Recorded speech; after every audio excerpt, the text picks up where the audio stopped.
So, it was one of those nights when everything's quiet and you're just about to call it a day, and then, boom, out of nowhere, you get a call that throws everything off. I was at home, sipping on my coffee, just winding down, when my phone rang. It was Greg, the manager of that newly reopened amusement park. He sounded totally shaken, like he hadn't slept in days. "Officer Hayes, we've got a problem," he says, voice tight. "Two people are missing, and no one knows where they went. We need help." "Well, yeah, I'm Officer Hayes, and I've been with the department for about 6 years. I'm no rookie. I've handled everything from minor traffic issues to break-ins. But missing persons? Yeah, that always gets under my skin. And when there's something weird about how they vanish, you get that gut feeling things aren't right. For the last few months, I've been working the night shift, handling the quieter calls. It's not glamorous, but it gives me time to focus and get some real work done without the distractions of the usual daytime chaos. Tonight felt normal until it didn't. I didn't waste time. I threw on my jacket, grabbed my keys, and headed out the door. The park wasn't far, just on the edge of town. It had been abandoned for years, but they reopened it recently, hoping to bring in the crowds again. People were looking for some nostalgia, I guess, or a shot of that thrill ride feeling. But when I got there, something felt off. By the time I pulled up, I saw Greg pacing outside. His face was pale, and he was darting his eyes around like he expected something to jump out at him. He looked way too on edge for someone running an amusement park. "Officer Hayes, thanks for coming," he said, shaking my hand. It wasn't one of those firm, confident handshakes you expect from a manager, but more of a loose, almost shaky one. I don't know what's going on. Two people are missing, and no one knows where they've gone." I gave him a nod, keeping my cool. "Do we know where they were last seen?" I asked, glancing around the place. Greg hesitated for a second, almost like he was trying to convince himself. A woman, early 20s, and a man in his 40s. They were last seen near the Ferris wheel, but it's like they just vanished. No signs of a struggle, nothing. Just gone. I looked over at the Ferris wheel. It was hard to miss, standing tall with its lights flickering every few seconds, like it couldn't decide if it was on or off. Something about it didn't sit right with me. It was too weird, too quiet, too still. "Have you checked the rest of the park?" I asked, looking over at the staff members still hanging around, clearly just as confused as Greg. Greg wiped his forehead with his hand. "We've checked everywhere. We've got cameras, but no one's seen anything weird. It's like they just disappeared. I don't know what's going on, but I'm starting to get worried." Yeah, I could tell. The park had just reopened after being abandoned for so long, and everyone was excited to bring it back to life. But with two people gone like that, it just felt off. I followed Greg into the staff office, where a couple of other workers were sitting around, looking lost, like they were waiting for someone to give them answers. But no one had any. They hadn't seen anything strange, no weird noises, no odd behavior, just nothing. The descriptions of the missing people were simple enough. The woman had been wearing a white jacket and jeans, and the man was in his 40s, wearing a black hoodie and jeans. Both had been near the Ferris wheel when they disappeared, but beyond that, no one could explain how or why. It was like the park had swallowed them whole. I asked a few more questions, but the answers didn't change. No one knew anything. The staff was just as confused as Greg was, and now everyone was starting to look nervous. It was like they were all waiting for someone to tell them what to do next. I couldn't shake the feeling that something wasn't right here. It wasn't just the missing people. It was the whole vibe of the place. Maybe it was the Ferris wheel flickering in the distance, or the lights buzzing like they weren't quite used to being on again. But something about the whole park set my instincts on edge. "I'll take a look around," I told Greg. "I need to get a sense of the place, see if anything looks out of place." He nodded, but you could tell he wasn't comforted. "Please, be careful. I don't know what's going on here." I walked out of the office and into the park. It was eerie, even for a theme park. The lights were dim and flickering, like the park was still figuring out how to be alive again. As I walked toward the Ferris wheel, I couldn't shake the feeling that someone or something was watching me. There was no one around, but it didn't matter. Everything felt wrong. I kept walking through the park, trying to shake the unsettling feeling in the pit of my stomach. There was a weird sense of nostalgia mixed with dread in the air, like the park had memories it wasn't willing to share. I was scanning the area, keeping my eyes peeled, when I noticed a group of teenagers hanging around near one of the old arcade machines. The group was laughing, just having a good time, not a care in the world. But then, out of nowhere, the machine started making this weird, rhythmic beeping sound. At first I thought maybe it was just a glitch, but the beeping was different, almost deliberate, like it was trying to communicate. I stepped a little closer, curiosity getting the best of me. The teenagers didn't seem to notice, too busy with their own jokes, but I couldn't tear my eyes away from the screen. The beeping continued, faster now, more urgent. It wasn't just random static or a malfunction. It was methodical, almost like it was saying something. The beeps came in a pattern I couldn't quite place at first. Beep, beep, beep, beep, beep. They weren't just random noises. I wasn't sure what to make of it, but there was something unsettling about the sound, like it was intentional. It kept repeating in this odd sequence. A part of me felt like it was trying to tell me something. But what? I reached into my pocket and pulled out my phone, filming the machine as it continued its strange beeping. I played the video back a few times and it hit me. This pattern wasn't random. The beeping wasn't just a string of random sounds. I could hear it now more clearly. The sharp, short beeps, followed by the longer, drawn-out beeps. ... dash. I kept listening, my mind spinning with the possibilities. Morse code? It was strange how the beeps seemed to keep repeating in the same sequence, like whoever, or whatever, was controlling the machine was trying to send a message. I didn't know what it meant yet, but I had to find out. I wasn't sure who would be able to help, but I remembered my old Navy buddy, Alex. He was a signals expert, and if anyone could decode this for me, it was him. I called Alex later that night. He picked up after a few rings, sounding groggy but curious. "Hey, Alex," I said, trying to sound casual, though my voice betrayed the edge of urgency. "I've got something strange I need your help with. I recorded some sounds from an old arcade machine. I think it's Morse code, but I'm not sure." There was a pause on the other end before Alex responded. "Morse code, huh? All right, send me the recording. I'll see what I can do." I emailed him the clip and then spent the rest of the night pacing around the park, trying to make sense of everything. The missing people, the strange vibes, and now this odd pattern of beeping. I couldn't shake the feeling that something bigger was going on, something darker. The next afternoon, my phone buzzed with a message from Alex. He had decoded the Morse code. I opened the message with a sinking feeling in my gut. Here's what it says, Alex's text read. Rule 1. Do not go near the clown holding out balloons. Rule 2. Avoid the cotton candy stand if the lights flicker. Rule 3. Never sit on any benches near the central fountain.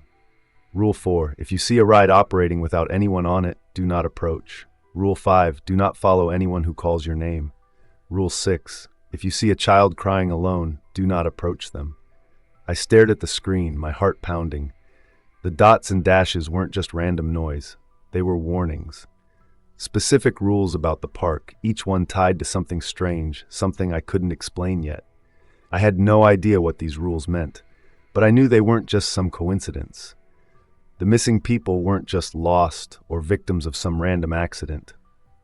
No, they were part of something bigger, something that had been buried beneath the park's surface for years. I took a deep breath and looked around. Something told me that these rules weren't just for show.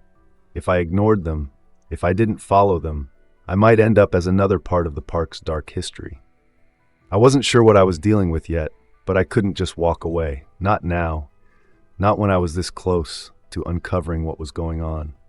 And those beeps, they were just the beginning. I decided to check out the first rule that seemed the most straightforward. Do not go near the clown holding out balloons. It was strange, but I figured I'd start there. As I walked through the park, scanning the area, I eventually saw him. Near the entrance to the carousel, standing by the fence, was the clown. He was holding out a bunch of balloons, each a bright color, red, yellow, blue. He had a big grin painted on his face, and his posture was still, almost as if he were waiting for someone. The simplicity of it made it seem harmless, but something about it felt odd. I stayed back, observing the clown from a distance, making sure I didn't get too close as I tried to figure out why this rule was even necessary. As I watched, a little girl appeared out of the corner of my eye, walking toward the clown. She was probably 6 or 7, wearing a bright pink dress that swayed with each step she took. Her face lit up when she saw the balloons. The clown handed one of the balloons to the girl with a smile, but as soon as she took it, something caught my attention. The smile on the clown's face flickered, like a switch had been flipped. It was subtle, almost imperceptible, but it was there. The grin wasn't as wide or as exaggerated as it had been moments before. The girl grabbed onto the balloon, but it slipped from her hand. I watched as the balloon floated upward, carried by the breeze. The girl reached for it, but it was already too high to catch. She started to chase it, laughing and calling out, but the clown didn't move. He just stood there, still, watching her.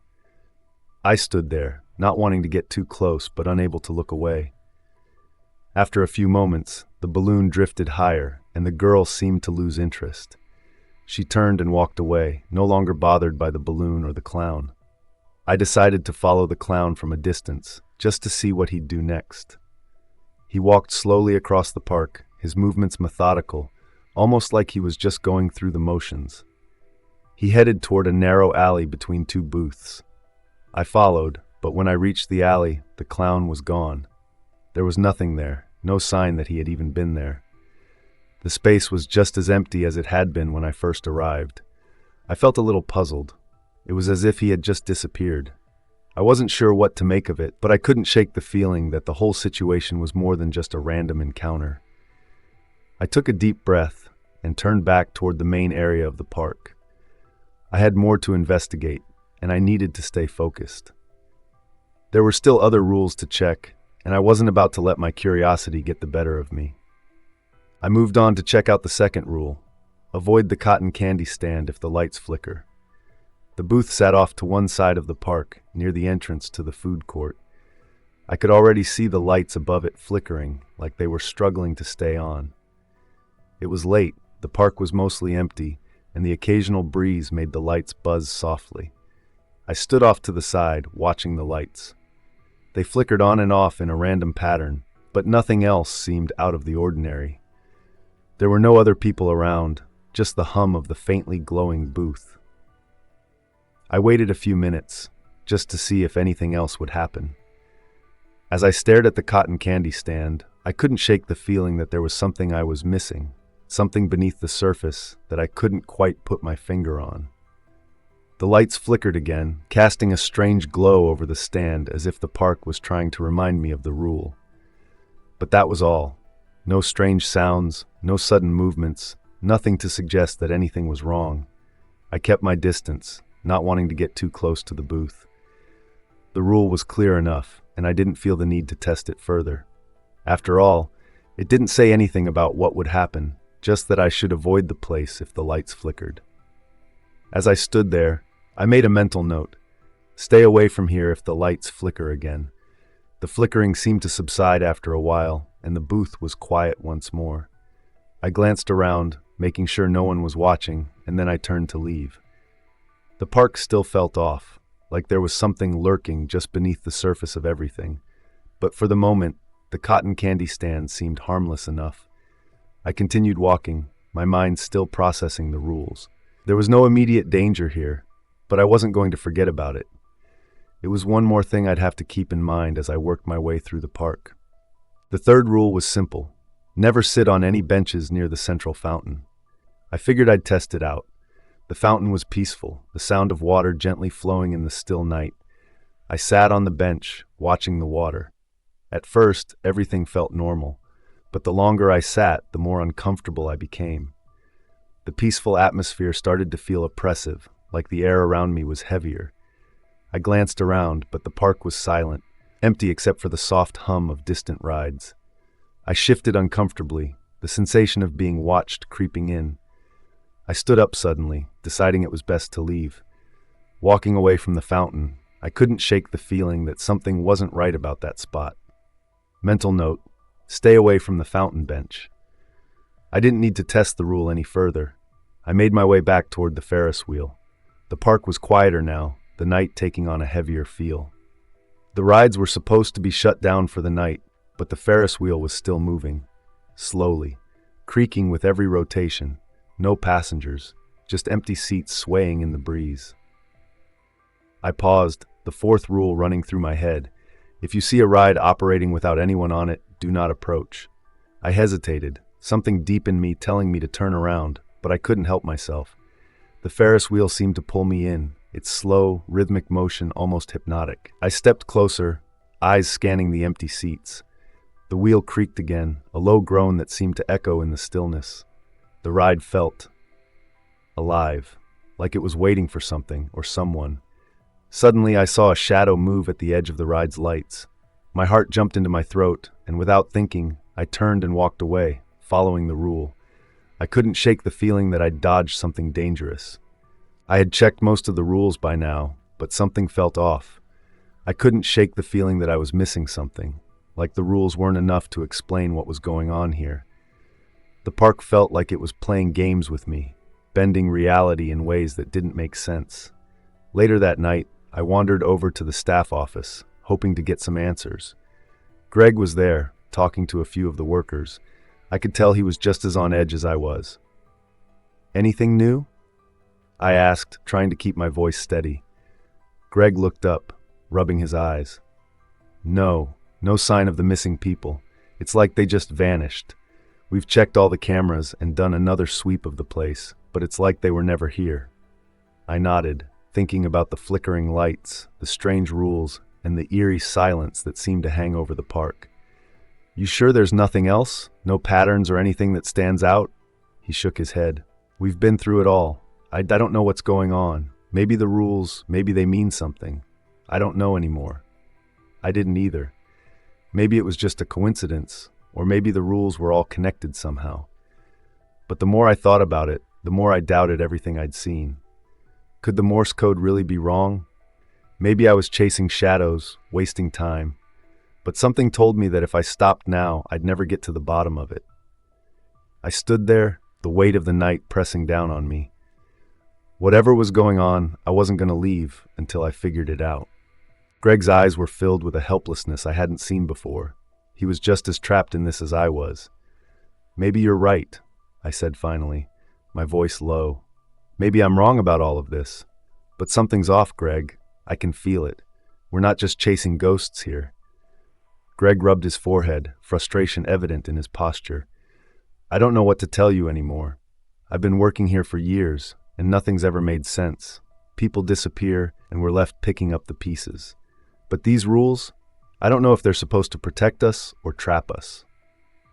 I looked around the park, trying to make sense of it all. The place that had once felt so alive, full of laughter and joy, now felt like a dark maze. Every corner seemed to hide something I wasn't meant to see. Greg pulled himself together, standing straighter. "I'll make the announcement. Maybe it'll help, at least for now, but I don't know if it's enough." He walked over to the intercom and picked up the receiver. His hands shook as he keyed in the message. "Attention all guests," his voice crackled over the loudspeakers. "Please avoid the clown area, the cotton candy stand, and the Ferris wheel. For your safety, please stay away from these areas until further notice." His voice echoed across the park, the words now hanging in the air like a warning. But despite his efforts, I couldn't shake the feeling that it wouldn't be enough. The rules had failed to keep whatever was lurking in the park at bay. They were simply guidelines, and now it felt like something much darker was slowly unraveling. I turned to Greg, my resolve hardening. "We need to get to the bottom of this, Greg. We need to know what's really going on here, what's been happening to all those people." Greg's expression faltered for a moment, and I saw the fear in his eyes. "You don't understand. This place, it's not just haunted, it's something worse. I don't know how to stop it." I took a deep breath, my mind racing with the possibilities. "I don't care what it is. I need to know the truth." I was exhausted, but I couldn't shake the nagging feeling that something was still waiting for me at the Ferris wheel. I didn't know why, but I had to go back. As I approached the Ferris wheel, I noticed the lights flickering more intensely than before. The ride was moving, but no one was on it. The park was completely silent. except for the creaking of the Ferris wheel, turning slowly in the dark. Just when I was about to leave, I heard a scream, a faint, distant cry that made my heart race. I turned quickly, scanning the shadows, and that's when I saw it. A tall, shadowy figure dragging a woman toward the Ferris wheel. The figure moved unnaturally, almost gliding over the ground. Its shape was distorted, hard to focus on, like something out of a nightmare. I had to act. Ignoring the rule, I ran toward them, my heart pounding. The figure finally noticed me and turned its head slowly. It was then I saw its face, if you could call it that.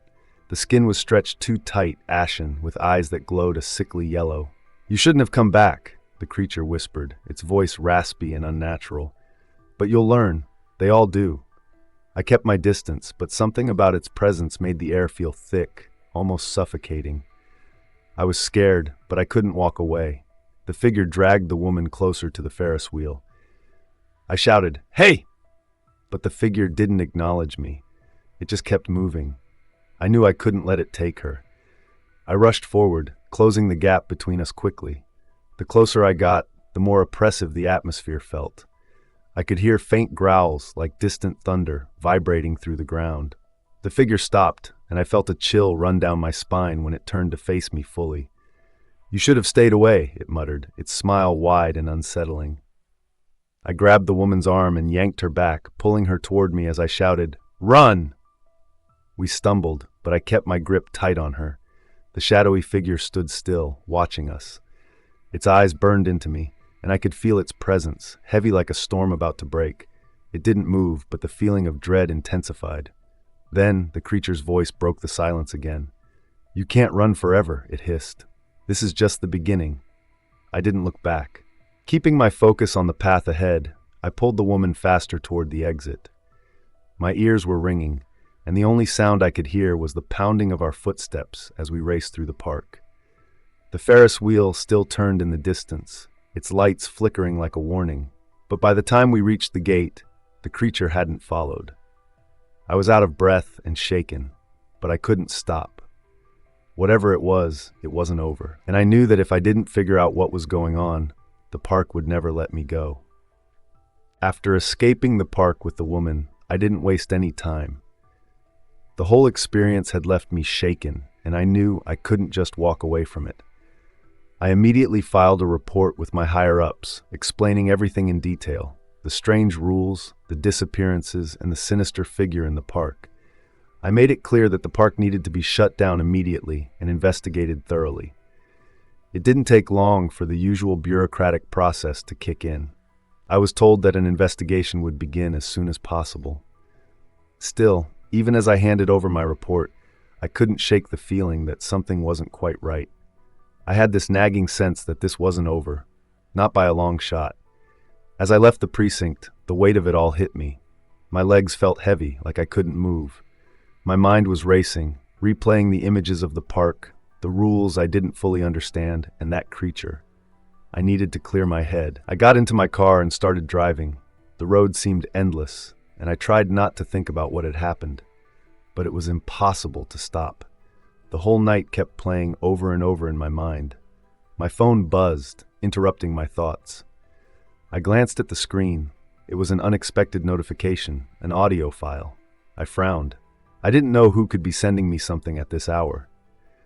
The last thing I wanted was to deal with more strange messages, but something told me I couldn't ignore it. I pressed play, and at first, all I heard was the usual static. My heart pounded as the message slowly unfolded. The voice that followed was mechanical, cold, almost like it was coming from another world. It had a detached tone that sent a chill down my spine. "You saved one, but there are more." I felt a cold wave of dread wash over me. I couldn't believe what I was hearing. I had saved one person, but the message made it clear that there were still more people trapped in that park, more than I had realized. I glanced back at the rearview mirror, my eyes scanning the dark night. In the distance, barely visible against the horizon, I could just make out the faint silhouette of the amusement park. It was still there, lurking in the shadows. The rules, the disappearances, the thing I had seen, it wasn't over, not by a long shot. I gripped the steering wheel tighter, my hands trembling slightly. The message was a warning, I knew that. But what did it mean?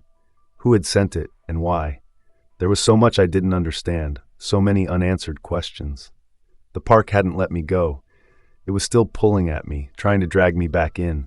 The investigation was just the beginning, and I knew I couldn't stop until I uncovered the whole terrifying truth. Thanks for watching. Comment the word investigation if you want more spine-chilling investigation stories. And don't forget to subscribe for more gripping tales and eerie mysteries.